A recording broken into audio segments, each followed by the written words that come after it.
বাংলাদেশি অনুপ্রবেশকারীদের উল্টো করে ঝুলিয়ে সোজা করা হবে।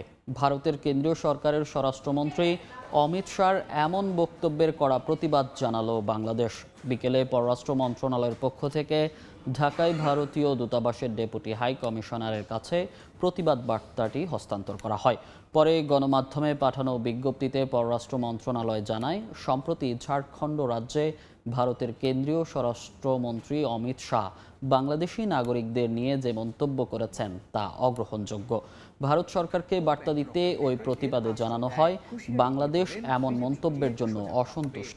দায়িত্বশীল ব্যক্তিরা প্রতিবেশী দেশের নাগরিকদের নিয়ে এমন মন্তব্য করলে পারস্পরিক সৌহার্দ্যের সম্পর্কে প্রভাব পড়ে বলেও জানিয়েছে পররাষ্ট্র মন্ত্রণালয়।